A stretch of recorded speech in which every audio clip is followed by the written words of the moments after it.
Hello friends, good morning. Welcome to Acme commerce academy. आज के session में हम कवर करने वाले हैं secretarial practice chapter number 3, allotment of shares. Now allotment of shares, पहले आइए उसका मीनिंग समझते हैं। Now what do you mean by allotment of shares? Now allotment means distribution of shares by the board of directors. See, when company declares its IPO, initial public offer, so first of all, what company will do? Company will issue a prospectus. Company prospectus issue करेगी। अब ये prospectus के साथ एक application form होता है जो share holders को फिल करना है, and along with application money वो क्या करेंगे? They will deposit this application form with the application money with the companies bankers. See, अगर आपने न्यूज़पेपर में कभी एडवर्टीजमेंट पढ़ते होंगे, जब भी कोई इनिशियल पब्लिक ऑफर डिक्लेयर होती है तो कंपनी उसकी एक एडवर्टीजमेंट देती है पेपर, जिसमें सिक्योरिटी के बारे में सारी इंफॉर्मेशन होती है कि कौन से टाइप के शेयर्स या डिबेंचर्स कंपनी इश्यू कर रही है, इक्विटी शेयर्स है, प्रेफरेंस शेयर्स है, क्या है। और उसमें नीचे लिखा होता है banker to the issue. Normally banker to the issue State Bank और एक्सिस बैंक और HDFC bank, so they are the banker to the issue. तो वो क्या करते हैं कि they will receive this application money. वो ये एप्लीकेशन मनी रिसीव करेंगे किसके बिहाफ पे? On the behalf of the company. Now when issue closes, जब इश्यू क्लोज हो जाता है, normally issue is kept open for 10 days, minimum 3 days and maximum 10 days. In case of if it is infrastructure company, then it may be kept open for 30 days. तो जैसे issue close हो गया वैसे ही क्या होता है कि they will collect all this application and hand it over to company. Now company secretary will receive all this application, और उसके बाद में कंपनी सेक्रेटरी क्या करता है? उनका जो डिपार्टमेंट होता है, they will scrutinise this application. ये सारी एप्लीकेशन चेक होते हैं। जो एप्लीकेशन कंप्लीट है इन ऑल रिस्पेक्ट, सभी तरह से कंप्लीट है, these applications are accepted, company उसको एक्सेप्ट कर लेती है और बाकी के रिजेक्ट कर देती है। उसके बाद में सेक्रेटरी क्या करता है? वो उसकी लिस्ट बनाता है, और फिर ये लिस्ट है, it is put to board of directors. Board of directors के सामने ये लिस्ट रखी जाती है। Then board meeting will be called, board meeting call होती है, and in this board meeting share directors जो है, बोर्ड ऑफ डायरेक्टर्स, वो क्या करते हैं? ये अलॉटमेंट का काम करते हैं, shares allotment. In other words, shares allotment is nothing but it is distribution of shares against the application received from the applicants. Applicant से जो हमें एप्लीकेशन मिली है उसके अगेंस्ट में हम शेयर्स का डिस्ट्रीब्यूशन करते हैं। क्योंकि बहुत टाइम ऐसे होता है कि there may be case of over subscription और अंडर सब्सक्रिप्शन। कभी कभार ओवर सब्सक्राइब हो जाता है issue, like company wants to issue like let us say 2 lakh shares of ₹10 each, but company के पास एप्लीकेशन आ जाते हैं 5 लाख। ना ये 5 लाख जो शेयर होल्डर्स, जो एप्लीकेंट्स हैं, उन्हें शेयर्स इश्यू करना थोड़ा प्रॉब्लमेटिक हो जाता है, तो यहाँ पे डिस्ट्रीब्यूशन करना पड़ता है। So what board of directors will do, they will appoint a allotment committee. एक अलॉटमेंट कमेटी अपॉइंट की जाती है, एंड देन अलॉटमेंट कमेटी ये पूरा अलॉटमेंट का काम देखेगी।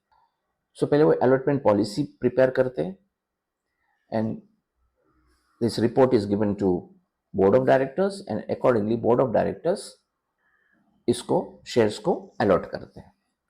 So allotment of shares is nothing but the distribution of shares against application submitted. जो application submit की होगी, application के against में ही allotment हो सकता है, without application allotment कभी भी नहीं हो।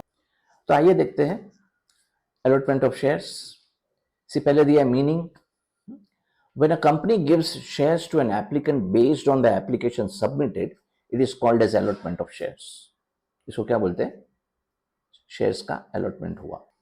नाउ इसके ऊपर सुप्रीम कोर्ट ने भी एक डेफिनेशन दी है। Supreme Court has defined allotment as the appropriation out of the previously unappropriated capital. जो अनसब्सक्राइब कैपिटल होगा, आगे के सेशन में हमने टाइप्स ऑफ कैपिटल पढ़ा था, authorize capital, then issued capital. Authorize capital means the maximum number of shares which can be issued by the company. उसके बाद में इश्यूड कैपिटल, जो कंपनी एक्चुअली ऑफर कर रही है शेयर होल्डर्स को. उसके बाद में सब्सक्राइब्ड एंड अनसब्सक्राइब कैपिटल होता है. Subscribe capital is that part of capital which is actually subscribed, means actually investors ने उसको अप्लाई किया है शेयर. और अनसब्सक्राइब मीन्स जिसके लिए कोई एप्लीकेशन रिसीव नहीं हुई है. तो प्रीवियसली जो अनसब्सक्राइब्ड होगा, ये शेयर्स का एप्रोप्रिएशन. एप्रोप्रिएशन मतलब डिस्ट्रीब्यूशन. ये शेयर्स डिस्ट्रीब्यूट करते हैं. This distribution is done by the board of directors. Now, thus, as per the definition, allotment of shares means allocating, giving certain number of shares by board of directors out of the previously unallocated capital of the company to persons who have applied for the shares. So, जो previously unallocated जो capital है, उस capital में से board of directors क्या करते हैं? They will allot the shares or they will distribute the shares against the application which is received by the company. अब जैसे मैंने पहले बताया था कि पहले कंपनी क्या करती है, प्रोस्पेक्टस इश्यू करती है along with the application form. Applicant को उसको क्या करना होता है, they will have to fill the form and along with application money they will deposit this with the banker of the company. फिर बैंकर इसको कलेक्ट करेगा and banker will hand it over to company. Then company will prepare the scrutinize the application. Application को scrutinize मतलब checking करेगी. Checking करने के बाद उसकी लिस्ट बनेगी and then it is put to board of directors for allotment.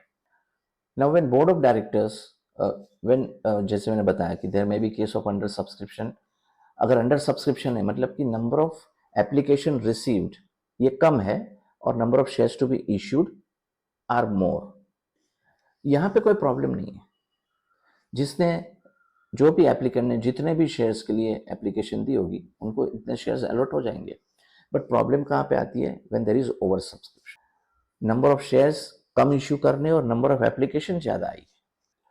In that case board में appoint an allotment committee या अलॉटमेंट कमेटी सारा काम देखेगी अलॉटमेंट का. And then they will give the report और the list to board of directors and accordingly board of directors उसको allot करते हैं. तो इसको बोलते हैं allotment of shares. Now who has the power to allot the shares? It is only board of directors. Board of directors के पास ही पावर है. कंपनी सेक्रेटरी शेयर्स अलॉट नहीं कर सकता है और कोई भी ऑफिसर, कंपनी का ऑफिसर अलॉट नहीं कर सकता है. Only board of directors by passing a resolution pass करके अलॉटमेंट कर सकते हैं. Now see under the companies act 2013 following companies have to issue shares in dematerialised form. First, a company making a public offer in excess of 10 crores. IPO size 10 crore से ज़्यादा है. This company will have to issue shares only in dematerialized form. Now, what is dematerialized form, or in other words, what is demat account? Dematerialized form means converting physical security into electronic security. इसको बोलते हैं हम dematerialized और demat form. तो सारी company जो 10 करोड़ से ज़्यादा का पब्लिक इश्यू कर रही है, इनको सबको शेयर्स डीमेट फॉर्म में ही इश्यू कर. Another thing, unlisted public companies for its new issues with effect from 10 सितंबर 2018. जो अनलिस्टेड कंपनी है उनको भी डीमेट फॉर्म में अपने शेयर्स इश्यू करने हैं. And such other class of company is may be prescribe by the central government as per the order of central government. Any other company can issue its shares in any form. Also, the companies have the freedom to convert its shares into dematerialized form at any point of time. जो company के shares physical form में है, company उसको any time demat form में convert कर सकती है.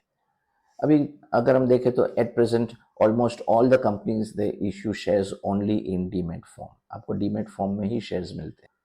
Companies issuing shares in dematerialized form has to comply the provision of the Depositories Act 1996 and regulations issued thereunder. So जो भी कंपनियां dematerialized form में, that is demat form में shares issue कर रही है, they will have to comply मतलब satisfy the provision of the depositories act 1996 और उसके रूल्स एंड रेगुलेशन है, उसके हिसाब से उनको शेयर्स इश्यू करने हैं। Clear? So I hope what is allotment of shares ये आपको समझ में आया होगा। अगर आपको वीडियो पसंद आया तो लाइक कीजिए, सब्सक्राइब कीजिए और शेयर कीजिए। नेक्स्ट वीडियो में हम लेने वाले हैं प्रोविजंस और conditions for allotment of shares. Thank you very much.